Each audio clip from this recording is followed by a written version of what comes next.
আজকে মাইক্রোসফট ওয়ার্ডে বিভিন্ন আইকন, বিভিন্ন বুলেট নিয়ে এবং বিভিন্ন নাম্বারিং সিস্টেম নিয়ে দেখবো কিভাবে এগুলো কাজ করতে হয়। তো প্রথম আমি এটা এখানে বুলেট নিয়ে প্রথম বুলেট এখানে নাম এই যে ওই হোমে যাওয়ার পরে এই যে এখানে বিভিন্ন বুলেট আছে। মনে করো তুমি এই বুলেটটা নিলে, এখানে লিখলে পিকচার, ইন্টারপ্রেস করলে দেখো আবার ওই সেম আইকন চলে আসছে পিকচার। এখানে যদি মনে করো ডিজাইন, আবার ইন্টারপ্রেস করলে আবার ওইভাবে অপশন চলে আসবে এভাবে। ওকে, এটা দেখালাম। এই যে এবার মনে করো আবার এই আইকনটা নিয়ে কাজ করলে এবার এখানে নিয়ে ইন্টারপ্রেস করলে আবার ওই নতুন আইকন তৈরি হবে, মানে নিচে নিচে। ওকে, এভাবে বুলেট নিয়ে কাজ করবে, এভাবে বুলেট নিয়ে কাজ করতে হয়। এবার এগুলো ডিরেক্ট করে দিই, দেওয়ার পরে নাম্বারিং সিস্টেম নিয়ে কাজ করি। নাম্বারিং সিস্টেম কাজ আছে এই যে নাম্বারিং মাউস আছে, এখানে বিভিন্ন নাম্বারিং সিস্টেম আছে। প্রথম আমি একটা দেখাই। এক, মনে করো এখানে এমসিকিউ লেখা বা যে কোনো জন্য এগুলো ইউজ করা। ইন্টারপ্রেস করলে দেখবে 2 হয়ে যাবে, এই যে 2। ওকে, আবার কিছু লেখা হলে এই যে ইন্টারপ্রেস করবে আর নতুন তৈরি হবে। যেহেতু পরপর এর নাম্বারিং সিস্টেমগুলো তোমার আর কষ্ট করে লেখা লাগবে না। ওকে, তো এগুলো ডিলিট করে দিলাম। আবার নতুন দেখি, মনে করো তুমি এটা নিয়ে এ বি সি এভাবে নাম্বারিং সিস্টেম নিতে চাও, তো এইভাবে নিলে যে কিছু লেখার পরে ইন্টারপ্রেস করলে তুমি এইগুলো নাম্বারিং সিস্টেমগুলো পেয়ে যাবে। ওকে, এভাবে নাম্বারিং সিস্টেম নিতে হয়। এখানে মনে করো এগুলো কাজ করা যায়, মনে করো এই হেডিং আছে, এভাবে কাজ করতে হয় এইগুলো। এই যে ওকে, বিভিন্ন মনে করো এটা নিলে ওকে, এগুলো ডিলিট করে দিই।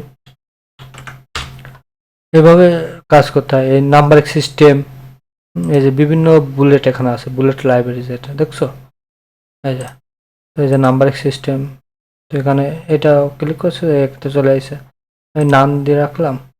এইগুলো তুমি ইউজ করতে পারো। Define new new number format, কীভাবে নাম্বার ফরম্যাট তুমি নিতে চাও।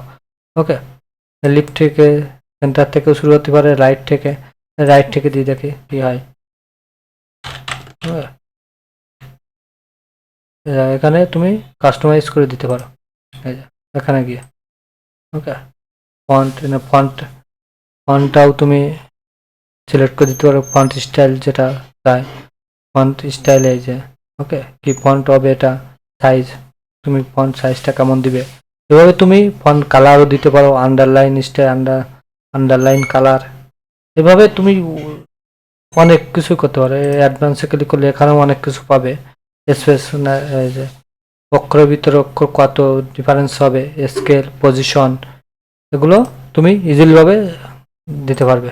ওকে, অনেক কাজ, মনে করো আমি এখানে একটা কিছু লিখি যে আবার নতুন, এখানে তুমি তোমার কাজের ফাইলগুলো লিখবে। এবারে মনে করো এখানে বিভিন্ন বর্ডার নিয়ে, টপ বর্ডার, এই যে বটম বর্ডার দেখছো, top border, left border, right border. Okay, এভাবে কাজ করা যায় এখানে বিভিন্ন বর্ডার নিয়ে। এই যে ওয়াল বর্ডার হলো, আউটসাইড বর্ডার, এই যে। ওকে, এভাবে বর্ডার নিয়ে এখানে অনেক ডিজাইন আছে।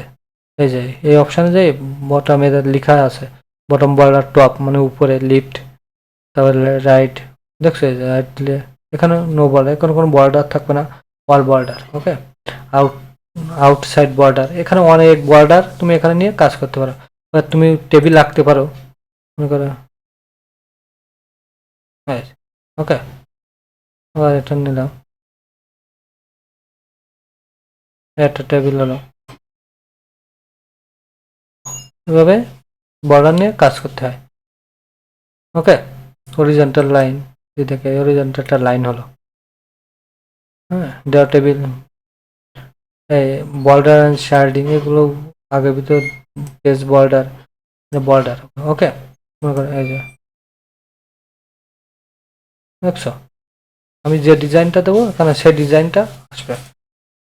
ওকে, এই যে আমি মনে করো এটা দিই, বড় হয়ে যাবে, দেখো এটা এই ডিজাইন হয়ে যাবে। এই যে দেখছো, এভাবে এখানে অনেক কাজ আছে, তুমি এখানে দেখবে এগুলো প্র্যাকটিসের উপরে মনে থাকে, তুমি যত প্র্যাকটিস করবে ততই তুমি এটা ভালোভাবে ইউজ করতে পারবে। তো আজকে এই পর্যন্ত থাকলো, পরবর্তী ভিডিও দেখার আমন্ত্রণ রইলো, সবাই ভালো থাকেন।